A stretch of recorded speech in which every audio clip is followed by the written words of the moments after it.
What's up, everybody? Welcome to week 6 of the Power Rankings. Thank you guys for all the support that you're showing to the WBE this season. We are all appreciative of the enthusiasm you have for this league. And before I give you guys my top 10 coaches for week 6, let me know who you guys have in your top 10. So for my number 10, I have Game Boy Luke. Game Boy Luke comes back into the top 10 after 1 week of not being in it. And he had an impressive win this week with his prep. But what I'm more impressed by is the fact that he's gone on vacation, right? And he's played 3 of his week 6, 7, or 8 games. I don't know, but I know that he's played 3 weeks back to back. And the fact that he has to play them back to back to back and know that all of his sets are for what purpose, what Pokemon he brought this Pokemon for, why he brought this set, what Pokemon that he has to prep for. It's actually really impressive, the fact that he had such a good win this week. And he had a great strategy against Kale because he brought a lot of heavy hitting Pokemon, and the Crossman was the main way that he dealt with this team. It is a Pokemon that can take hits really, really well due to its ability and its naturally good bulk, and the fact that it can hit really, really hard with Photon Geyser and it being specs. And Kale, he's the type of player that takes a bit of time to get his setups to win, and the Crossma is a great Pokemon in deterring the setup from even happening. And excellent win by Luke this week, and he's in my top 10. And at number 9, I have the New York Marauders, coached by Drew, Mr. Talent. And he played against Wolf this week, and he's obviously a very talented player. But he made a couple mistakes in this game that gotta really just sharpen up his play. He put a Pokemon to sleep with Yawn with Stunfisk, and then he set up Stealth Rock, and then he defogged the Stealth Rocks the way that he set up. Now the thing is, Wolf already had the Stealth Rocks up, so instead of going for his own Stealth Rock, he could have just defogged. And you have to really think out your turns. Drew makes very good plays turn by turn, but in the overall theme of the game, he definitely makes mistakes because he doesn't really think a couple turns ahead. And that's what he really needs to focus on to be a much better battler. He needs to obviously think of the long-term game plan. And he kind of did that offensively, but when he does it defensively, that's when things go sour for him. He used both of his Ultra Beasts really, really well to really threaten Wolf. Nihilego and Buzzwole really threatened Wolf to make some switches that he really wasn't comfortable doing, and that almost got his Gyarados positioned to win the game. But Wolf played the game really, really well by preserving the Weezing. If Mr. Talent was able to get rid of the Weezing, he almost had it, because I think he did put the Weezing to sleep with Yawn. Or it might have been another Pokemon, but he almost had the Weezing gone. But I believe that Mr. Talent was going to be able to win the game if he knocked out the Weezing. But Wolf preserved it, and I think that was the main reason that he wasn't able to win this week, because the Weezing was still alive and it was so problematic for his team. Number 8, I have Pokemon. Now, Pokemon is also another unranked player coach that is back in the top 10. And before I even begin with the battle, the transactions that he's made for his team are actually incredible. He got rid of a little bulk from Slowbro to get Alakazam, but he also got rid of Salazzle for some more bulk in Vaporeon. So Vaporeon is a really cool addition, because I feel like Vaporeon and Diancie work really, really well together, because Diancie's weaknesses you can kind of cover with Vaporeon with the Steel weakness. That's the main weakness. And just being able to wish support the Diancie a little bit is actually incredible. I know that Alakazam is also going to be incredible because of how offensive his team is. Now that he has Diancie, Salamence, and Alakazam, he can really put in a lot of work with those 3 Pokemon, so he doesn't really need anything else to really do offense. And then you can throw in Scarf Diggersby occasionally, and that's just a very threatening team. So in this week, it was pretty much Vaporeon putting in everything. It just did way too much. And I think Boffin expected Pokemon to be a bit more offensive, especially with the transactions that he's made. But he wasn't able to break Vaporeon with his team, and Pokemon capitalized off of that. And I think that's the way that Pokemon is able to win his games most effectively. When he has a defensive game plan, that's when he puts in the most amount of work. Now, Slowbro might have been able to do the same thing, but because of its weaknesses to Dark, Bug, and Ghost, it's a little bit more, it's not as defensively strong, especially when you have the special defense that Vaporeon has. But Slowbro does have the immediate regenerator and slack off recovery, while Vaporeon is more of a team supporter. So maybe he did want to go with a team supporter Vaporeon to really help out his team. So Pokemon just really utilized Vaporeon in the best of his ability, and I feel like going throughout the rest of the season, he does have a more difficult schedule, but I feel like he can pull through and get a decent playoff spot um, for him.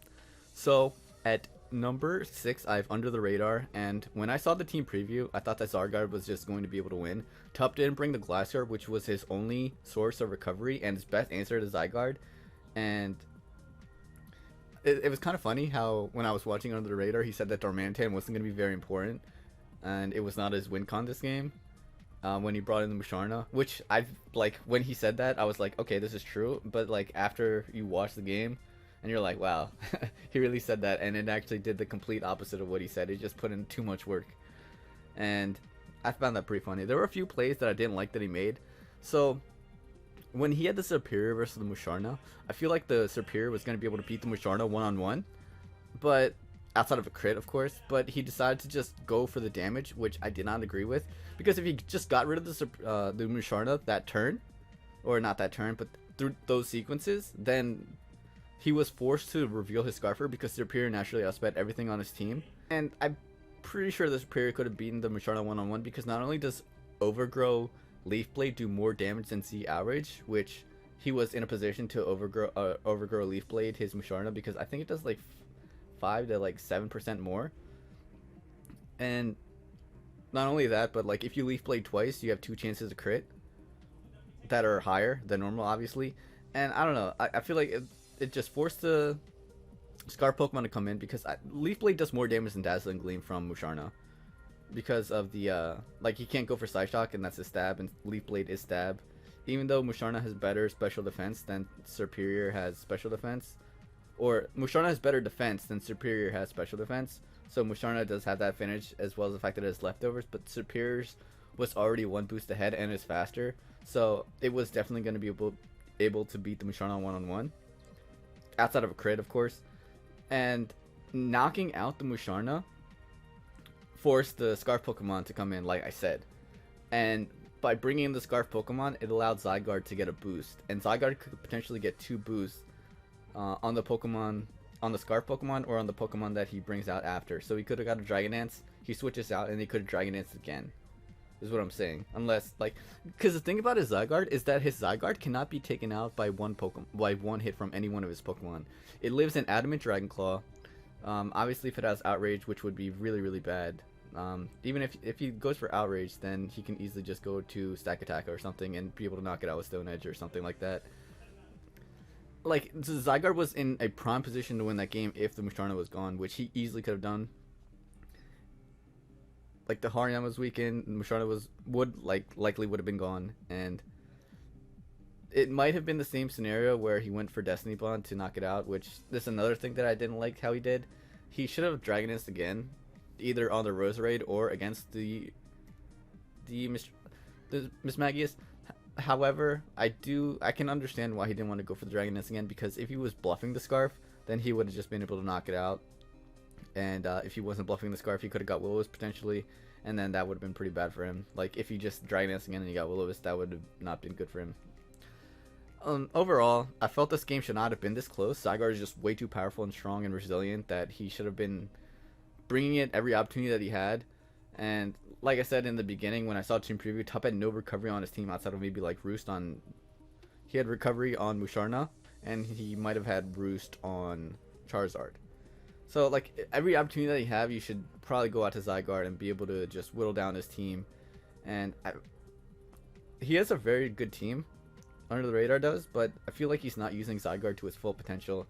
And if he does do that, he's easily in my top 3. Easily. So, at number 6, I have Wolf. And Wolf played a very good game, and it was not an easy game to win. Mr. Talent really made him work for this one. So, the strategy that Wolf used this game is exactly what I thought that his team is capable of doing effectively. He utilizes pretty much every point of damage that his team does. He had Rocky Helmet, he had Sand, and he had Priority. And those are 3 very good ways to deal damage and really chip away at your opponent's team to set up something to be able to win in the late game, or just be able to secure some KOs to where that Pokemon is no longer a threat.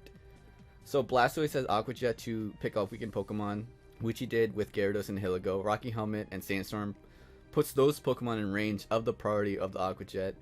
And the one thing that I have to criticize Wolf is the early game that he had. He was a bit flustered with the way that I don't know, he just let his Gengar go down. I felt like he either didn't think that it was useful, or he was just put in a position to where he would have lost a lot of momentum if he didn't lose his Gengar. But after he lost his Gengar, it made Buzzwole so much more difficult to deal with, because Buzzwole can only be dealt with by a few Pokemon on his team, and those Pokemon that he has just lose him so much momentum.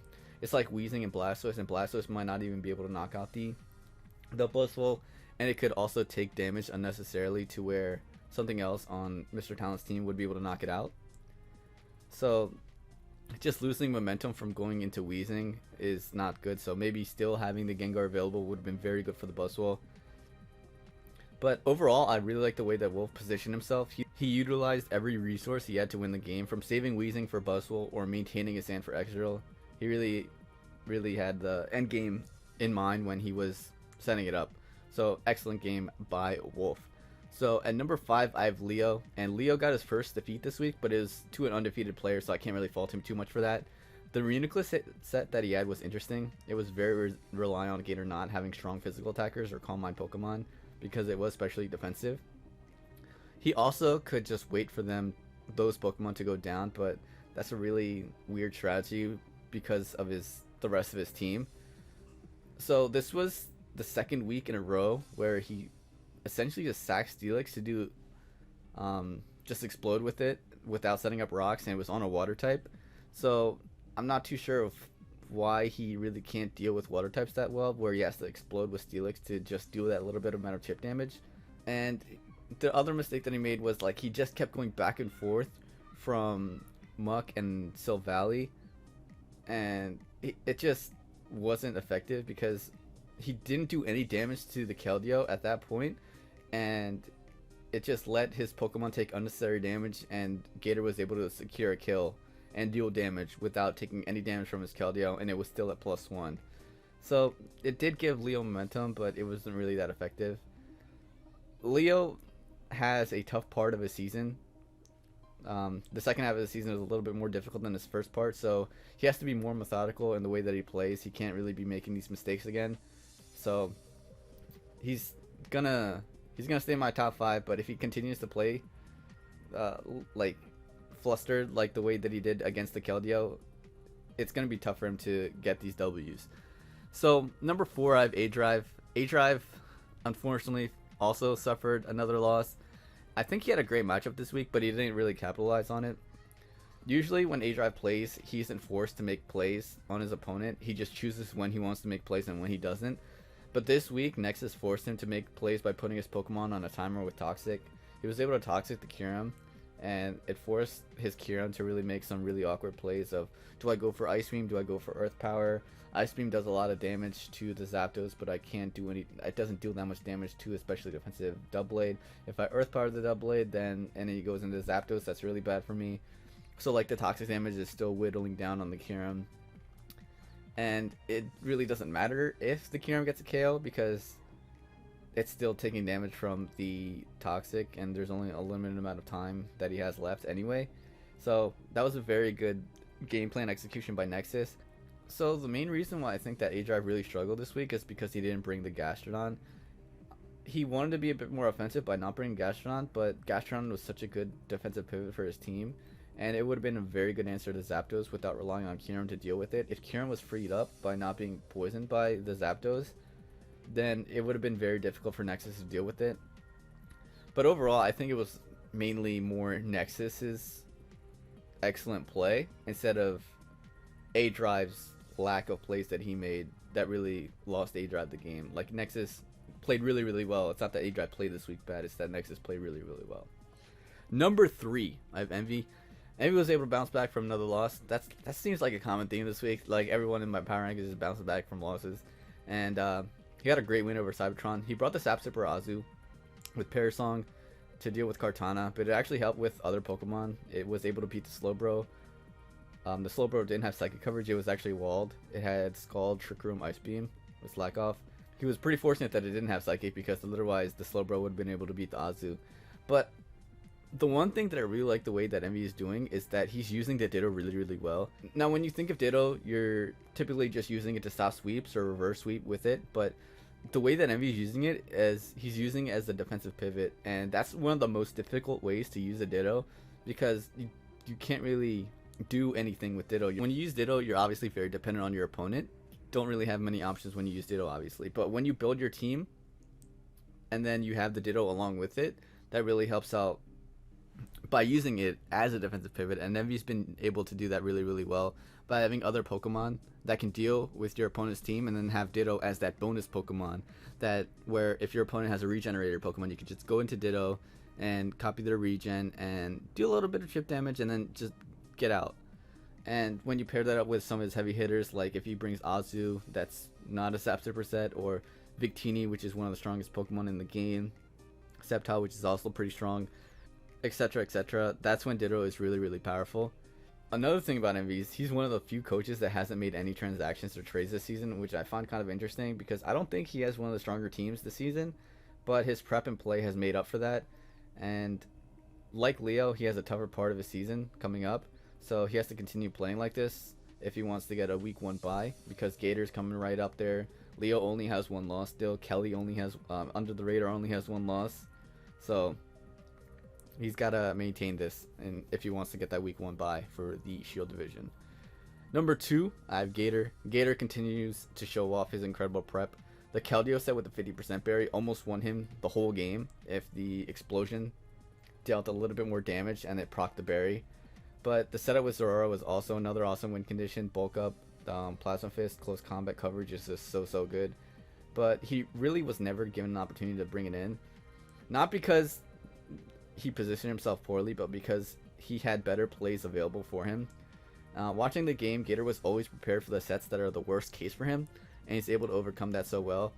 For example, the one play where the low punny subbed and he had the Heracross in, normally you just run close combat, but this week he ran Arm Thrust. Arm Thrust is slightly weaker than not slightly weaker, it's actually way weaker. It's only like 100 power.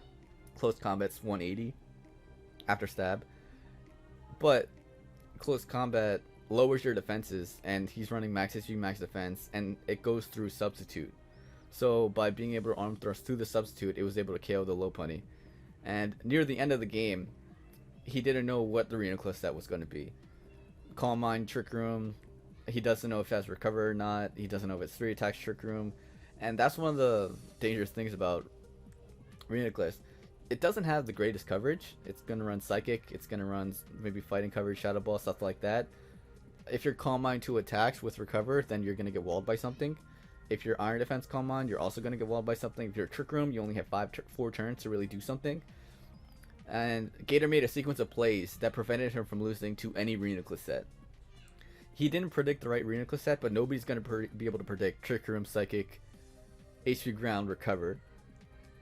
And ultimately, he was able to tell what type of EU spread the Reuniclus had, so he was able to Z-move the Reuniclus with his physical attacking Zero Aura, and it clinched the game by forcing the Reuniclus to go for Recover, solid the trigger turns, and then be able to bulk up Plasma Fist and be able to win it. So very, very good play by Gator. He analyzed the situation very well and was able to get a very good win against Leo, who was undefeated at the time. So number 1, I have Pokey Aim MD. And I said in the beginning of the season, because Joey brought Goth till week 1, it forces opponents to prep for it, and now they have to pick their poison.